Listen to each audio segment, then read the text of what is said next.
Bonjour, dans cette nouvelle vidéo sur le thème des statistiques à deux variables, donc suite à la vidéo précédente, nous allons voir maintenant comment obtenir l'interpolation ou l'extrapolation dans le cas de l'ajustement du second degré et d'un ajustement exponentiel. Cela sera réalisé à l'aide de la calculatrice TI, soit la 83 Premium CE, soit la TI 82 édition Python, qui fonctionne de la même façon sur ce module. Je rappelle les données. Donc, depuis 2000, chaque année, le monde a produit plus de plastique que durant les 50 dernières années qui ont précédé. Et bien sûr, la production pourra encore augmenter de 40% d'ici à 2030.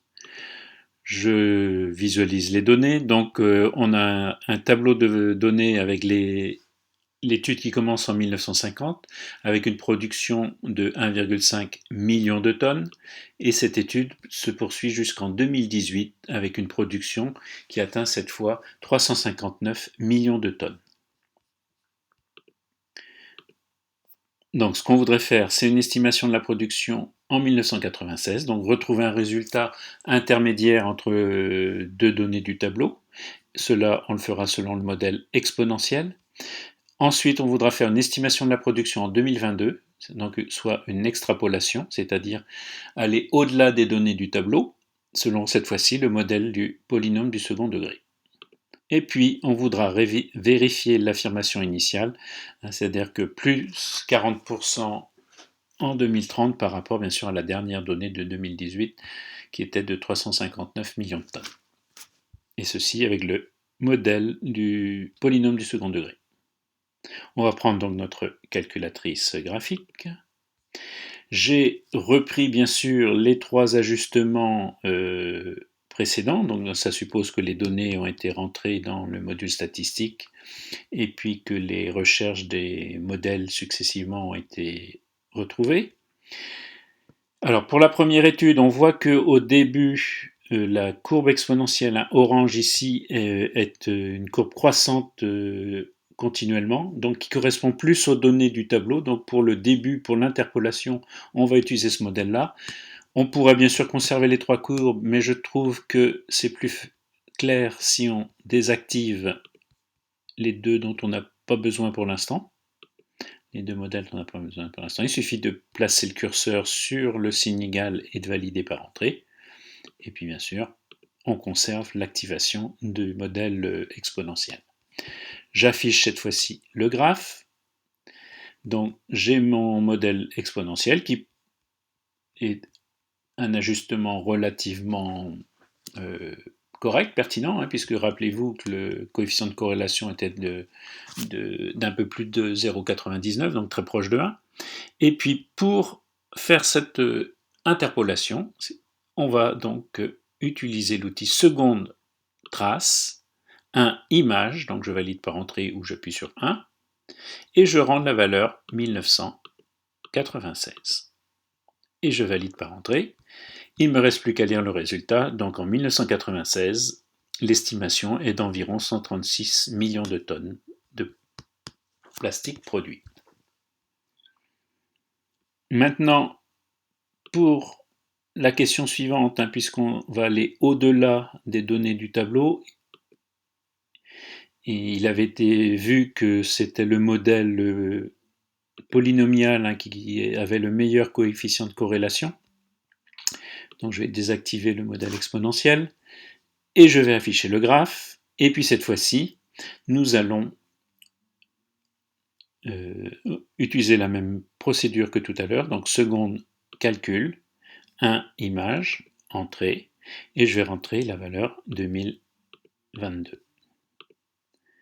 Nous lisons cette fois-ci que la production en 2022 est estimée à environ 409 millions de tonnes. Une autre façon de faire pourrait être d'utiliser le tableau de valeurs. Je vais le faire pour cette question-là. Donc, seconde, définir la table. Et il faut vérifier que vous n'êtes pas en automatique, mais bien à la demande. Donc là, je déplace le curseur sur demande. Et puis, je fais seconde table. Et effectivement, alors je vais rentrer la valeur de X à la demande. Donc, on avait dit 2022. Entrée. Et j'ai une estimation de environ 409 millions de tonnes à 408,91 millions de tonnes. Voilà une alternative donc pour retrouver ce résultat. Je vais revenir sur le module graphique.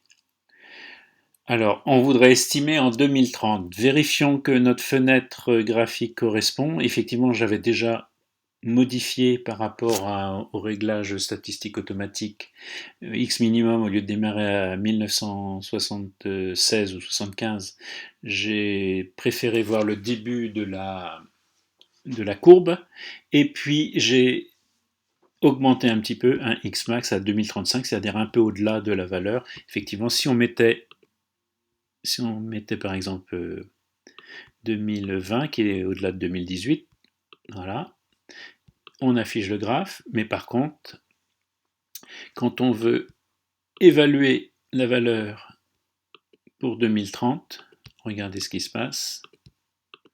Vous aurez ce message d'erreur, c'est parce qu'en fait, la fenêtre graphique ne correspond pas à la valeur que l'on recherche. Donc il faut régler la fenêtre, donc de voir, effectivement, donc régler la fenêtre, et cette fois-ci, effectivement, aller au-delà de 2030, donc on peut mettre 2035 tout simplement.